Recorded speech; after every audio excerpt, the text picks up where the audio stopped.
Salve discipuli. Alright, today we're going to review the Ablative Absolute, and anything I say could be on a quiz tomorrow. It could be an open note quiz, it might be a no notes quiz, it might not even happen at all. Nobody knows, except me. Alright, so Ablative Absolutes. Okay, first thing we need to be aware of is what ablative endings look like. You can't spot an Ablative Absolute if you don't know your ablative endings. So for first declension, the possibilities are long A or long IS. For second declension, the possibilities are long O or long IS. For third declension, possibilities are E or occasionally letter I or ibis in the plural. Fourth declension, U and ibis are your ablative endings.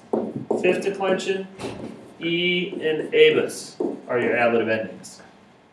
So, be on the lookout for these endings. Know them well.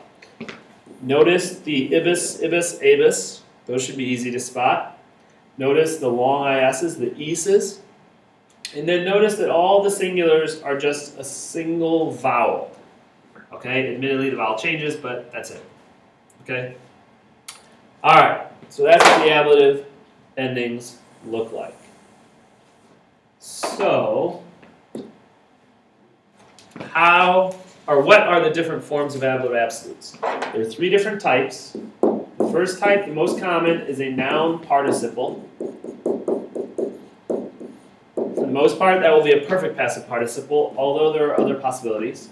The next possible one is a noun-noun, and the third possible is a noun-adjective. In order to have an ablative absolute, you have to have at least two words in the ablative. You have to have a noun and either a participle in the ablative, a noun and another noun in the ablative, or a noun and an adjective in the ablative. That's it. Okay? Now, what would ablative absolutes actually look like in Latin, and how would we translate them? Well, here's what I want you to do.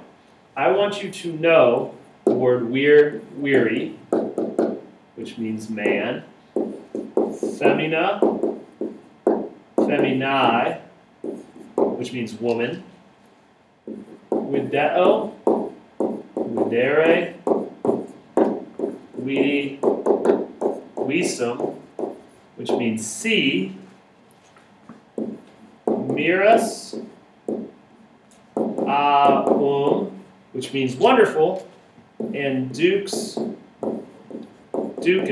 masculine, which is leader. I want you to know all those words. Know all those words so you can translate them as ablative absolutes if they should show up as ablative absolutes. Let's try some. If you were to see viro, miro, that's an ablative absolute, a noun, adjective, ablative absolute. Okay, you would translate this something like, since the man is wonderful. Maybe you would see something like this. Feminis, vices. Alright, a noun in the ablative and a perfect passive participle in the ablative. You might translate this something like, after the women were seen. After the women were seen. Or you might see something like this.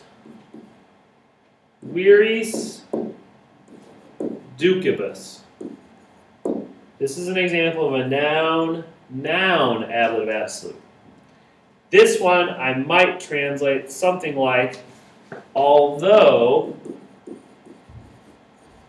the men were leaders. So, what have I done? I've given you three different words to think about. Since, after, although. Those are three great words to remember to use when you begin your ablative absolutes. Which one you will choose depends on the rest of the sentence. Depends on the context. What else have I done? I've given you an example of a noun adjective. Okay? So with the noun being adjective. That's the most generic translation. I've given you a noun participle. With the noun having been verbed. That's the most generic translation of that. And I've given you a noun. with the noun being noun. That's the most generic translation of that type of ablative absolute. So make sure you know your since after although. Make sure you can say, since the man is wonderful, after the women were seen, all right, although the men were leaders, things like that. Make sure you can construct those ablative absolutes with this vocabulary. That is all you need to know for tomorrow. Wow, later.